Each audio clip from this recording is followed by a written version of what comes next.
ನಮಸ್ಕಾರ ಎಲ್ರಿಗೂ welcome back to our channel. ಇವತ್ತು ಫ್ರೈಡ್ ರೈಸ್ ಮಾಡ್ತಾಯಿದ್ದೀನಿ. ಅದಕ್ಕೆ cabbage, carrot, red bell pepper, green bell pepper, orange bell pepper, onion, spring onion, ಇವಾಗ ಸ್ವಲ್ಪ ಜಿಂಜರ್ ಗಾರ್ಲಿಕ್ ಪೇಸ್ಟು ಬೇಕು, soya sauce, white vinegar, salt, pepper, ಸ್ವಲ್ಪ sriracha sauce, ಸ್ವಲ್ಪ ಚೈನೀಸ್ದು sauce ಅದಷ್ಟು ಬೇಕು. ಮಾಡೋದು ಹೇಗೆ ಅಂತ ತೋರಿಸ್ತೀನಿ. ಸ್ವಲ್ಪ ಹಂಗೇ ಇದ್ರದ್ದು ಆಯಿಲು, ಜಿಂಜರಿ ಆಯಿಲು, ಅರ್ಧ ಈರುಳ್ಳಿ ತೊಗೊಂಡಿದ್ದೀನಿ. ಇದಿಷ್ಟು ಬೇಕು.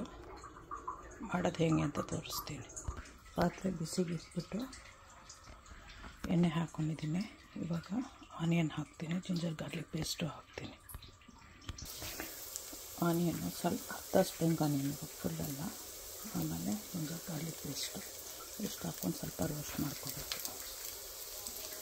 ಇವಾಗ ಕ್ಯಾರೆಟ್ ಹಾಕಿದ್ದೀನಿ, ಯಾಕಂದರೆ ಸ್ವಲ್ಪ ಜಾಸ್ತಿ ಹೊತ್ತು ಕುಕ್ಕಾಗುತ್ತೆ. ಕ್ಯಾರೆಟು ಸ್ವಲ್ಪ ಸಾಲ್ಟು ಹಾಕ್ತೀನಿ. ವೆಜಿಟೇಬಲ್ ಹಾಕ್ಕೊಂಡು ಸಾಲ್ಟ್ ಹಾಕಬೇಕು. ಅರ್ಧ ಕ್ಯಾರೆಟ್ ಬೆಂದಾದ್ಮೇಲೆ ಇವಾಗ ಕ್ಯಾಬೇಜ್ ಹಾಕ್ತಿದ್ದೀನಿ. ಇದು ಅರ್ಧನೇ ಬೇಯಬೇಕು. ಇದಕ್ಕೆ ವೆಜಿಟೇಬಲ್ಸ್ ಎಲ್ಲ ಫುಲ್ಲು ಬೇಯಬಾರ್ದು. ಬೀನ್ಸ್ ಇದ್ದರೆ ಹಾಕ್ಬೋದು, ನಾನು ಬೀನ್ಸ್ ಹಾಕ್ತಿಲ್ಲ. ಓಕೆ, ಹಾಕ್ತೀನಿ. ಬೀನ್ಸ್ ಒಂದು ಸ್ವಲ್ಪ ಹಾಕಿದ್ದೀನಿ. ಬೀನ್ಸನ್ನು ಕಟ್ ಮಾಡಿ ಸಣ್ಣ ಸಣ್ಣ ಹಾಕಿದೆ. ಅದನ್ನೊಂದು ಸ್ವಲ್ಪ ಇದಾಗಲೇ ಹಾಕ್ತಿದ್ದೀನಿ.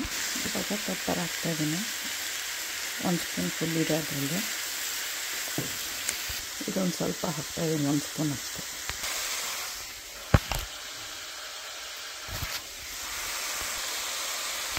ಸಿರಾಚಾ ಹಾಕ್ತಾಯಿದ್ದೀನಿ.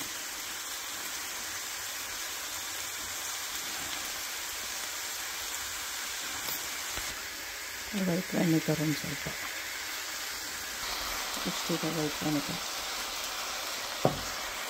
ಇವಾಗ ಎಲ್ಲ ಪೆಪ್ಪರ್ಸು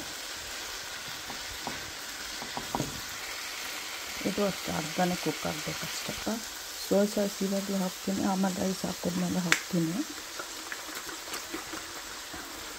ಇವಾಗ ರೈಸ್ ಹಾಕಿದ್ದೀನಿ, ಮಿಕ್ಸ್ ಮಾಡಬೇಕು.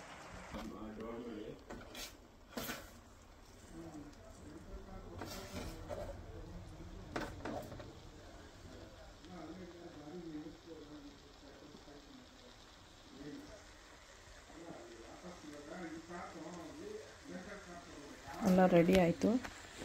ನೀವು ಮಾಡ್ಕೊತೀನಿ. ಸಬ್ಸ್ಕ್ರೈಬ್ ಮಾಡಿ, ಶೇರ್ ಮಾಡಿ, ಬೆಲ್ ಐಕಾನ್ ಒತ್ತಿ. ಓಕೆ, ಬಾಯ್.